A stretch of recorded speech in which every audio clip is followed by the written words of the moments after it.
Next, Mr. Gary Kirkpatrick will give us a memorial speech. Please, Mr. Gary Kirkpatrick.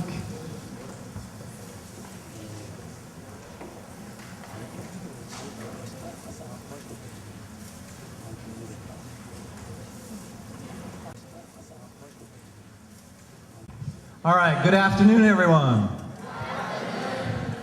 All right, I'm glad to hear that you're all awake. I know you're hungry, you're tired, but give me a few minutes, please. All right, well, today I will talk a little about what can make a good presentation even better. Today, we have seen a lot of good presentations. As you saw, the speakers have a good understanding of what it takes to get one's message across. What I'm going to do is just review the components of a good presentation. So, when you make a good presentation, there are things you do and don't do. I think everyone understands most of these points, as we've seen today and we'll see tomorrow. So to start, I will show you my terrible presentation. There is no example like a bad example. So please, sit back, watch, and don't enjoy.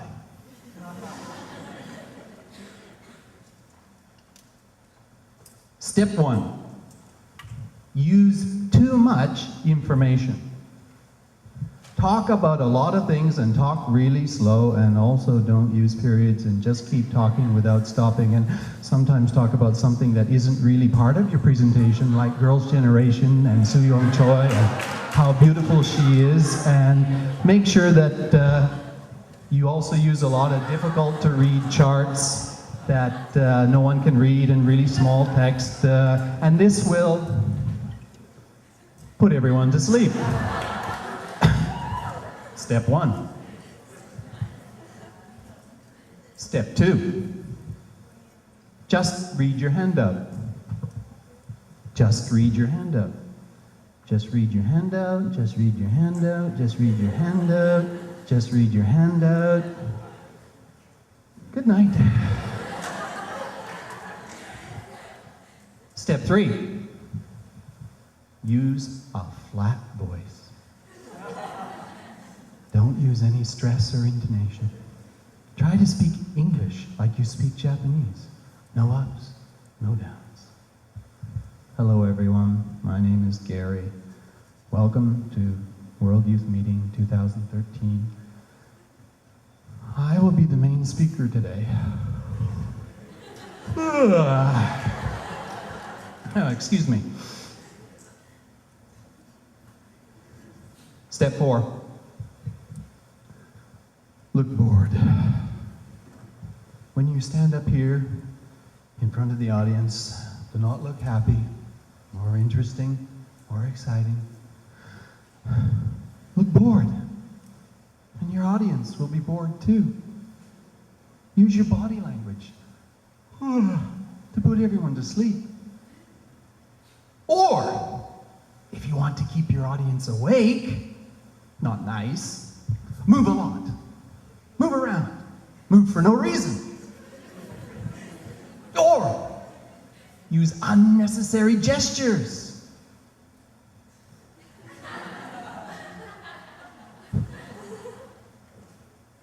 Step 5. Talk about boring things. So today, I want to talk about my hobby.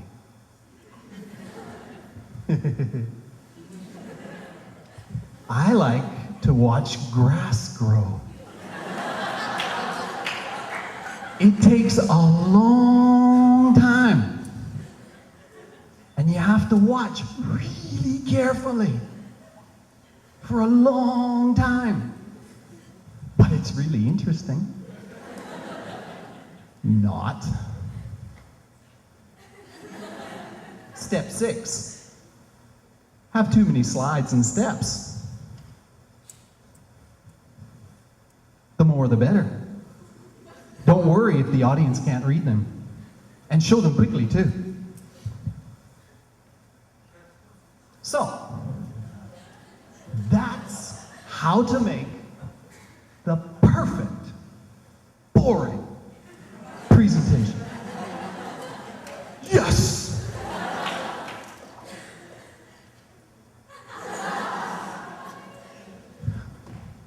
But wait, we don't want to make a boring presentation. We want to make a presentation that everyone will enjoy. Okay.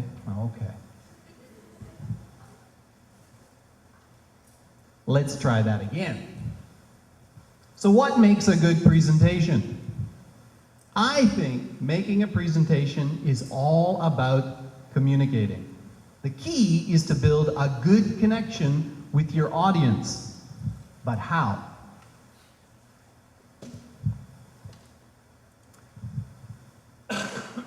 Excuse me. So I will introduce some key ideas to help you better plan, prepare, and give your future presentations. This is a model developed by a number of presentation experts. One of them, Gar Reynolds' book, Presentation Zen, is a bestseller and available on Amazon. It's in my iPad. And if you'd like to buy his book, I'm sure he'd be happy to get your money. So, to start, everyone knows Aristotle, right? He was a famous, really smart, dead Greek guy who loved to argue with other people. And he was good. He made a list of 3 of the best ways to get people to agree with you. Smack them, punch them, kick them. Oh, sorry. Those are what I do to get my students to do their homework. There we go. These are the 3 points. He said you need logos, pathos, and ethos. Okay? Got it? Good. Thank you for your kind attention. See you at the World Youth Meeting 2014.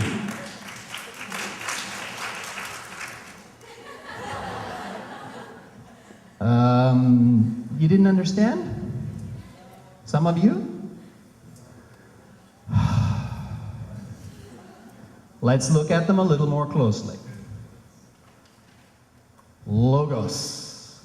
Logos means to appeal to logic and reason. You can get people to agree with you if you give them lots of information, data, or reasons. But remember, my boring presentation, step 1. For a good presentation, don't give too much information or use too many bullet points. So, that brings me to the modality principle. We learn more when we hear information in a story instead of looking at words on a slide. Think about how you can communicate your information or data into a story. For example,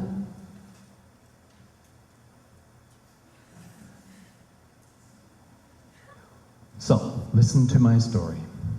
Once upon a time, not so long ago, Chae Soo-young was born on February 10th, 1990 in Gwangju, South Korea. She lives happily with the 4 members of her family: her father, her mother, her older sister, and her dogs. Soo-young is an amazing 170 centimeters tall and weighs 48 kilos. Her blood type is O, which means she is confident, self-determined, and optimistic.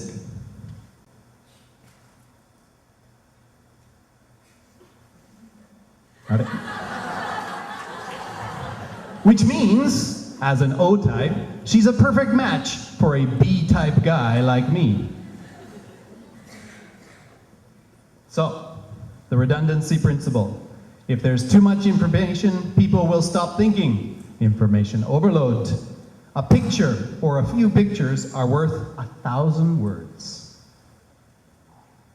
But when you tell your story, you need to use 3 things. First, a roadmap. When you are giving a presentation, you need to tell the audience where you are going. So you need to know the goal before you begin. What do you want the people to remember or learn from your presentation? So young. What is your goal or destination? Number 2, you should also use road signs or words to show the way. Words like first, next, then, and finally. Tell your listeners how to follow. Number 2, visual data. A picture is worth 1,000 words.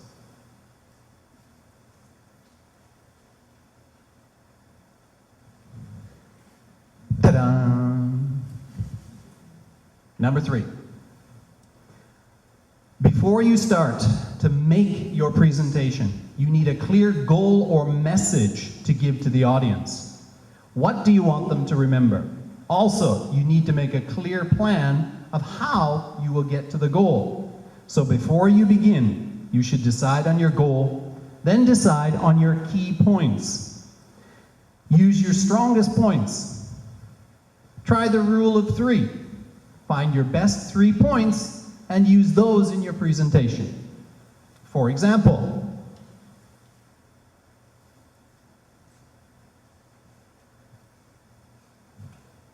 easy. Aristotle's next point is pathos. Pathos comes from the Greek word for suffering or experience. It is about emotions. Emotions are very important. Emotions can influence our decisions. They can also help us to connect with other people. How can you use your emotions in your presentation? Let's look at 4 ways quickly. First, humor. Try to make people laugh. Say or do something funny as part of your presentation.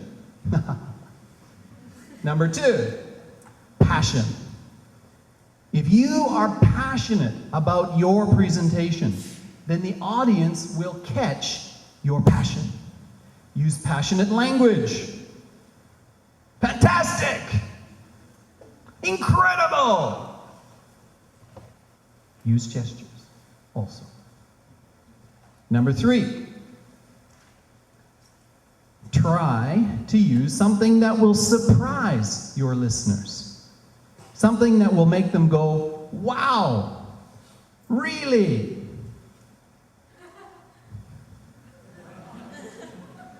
My next wife. Number 4. So, if you do the 3 things I have mentioned, use humor, show your passion, surprise the audience, then the audience will be moved by your presentation. Now let's move on to the last topic. This is the most difficult. The audience has to trust you. People have to believe that they can trust you. Think about the people you trust. Why do you trust them? Here are some people I trust, both famous, family, and soon to be family. How about you? When you are a speaker giving a presentation, how can the audience trust you? Well, try to be a good person, of course. But how can you get the audience to trust you? Here are a few tips. The first thing you need to do before you make your presentation is ask yourself the questions. 1, who are they? Who is the audience? Are they business people, students, or are they a mix? What do they need to know or get from your presentation? 3, what do you want them to learn? Put yourself in your audience's shoes. Try to see things from their eyes. Make the presentation for the audience, not for yourself. Next. This is a difficult question. Who are you? To answer this question is to come to the heart of ethos. How can you get people to trust you? As I said before, this is very important. The best way to get people to trust you is to show them you are like them. The key elements of ethos are personal. Don't be afraid to talk about yourself. Tell stories that show you are like everyone else. Don't be afraid to make mistakes. Credible. How do we do this? Is to use good eye contact, gestures, open body language. Finally, individual. This is the most important thing. When you are up here, be yourself. Relax and be friends with the audience. Finally, here are a few people I would like to thank. Before that, here are a few of Gar Reynolds' Zen rules of presentations. Number 1, restraint. Don't put everything into your presentation, only the most important points. 2, simplicity. Use simple slides with lots of pictures. But remember, less is better with text and data. 3, naturalness. Be yourself. Be honest. Be warm. Be funny. Don't worry about making mistakes. Lastly, here are a few people I want to thank. Mr. Gar Reynolds, NHK, SM Entertainment, and Mr. and Mrs. Che. And thank you all for listening and staying awake. Oh, one last point. This is just something I want everyone to remember, and it's related to the theme of World Youth Meeting 2013. We've heard a lot about stereotypes, which often highlight the differences between countries and people. I think too often, as human beings, we talk about differences. But I think we need to keep in mind that human beings on a genetic level are 99.9% the same. All those differences that we see in other people are only from 0.1% of our genetic makeup. Let's celebrate the similarities. Thank you.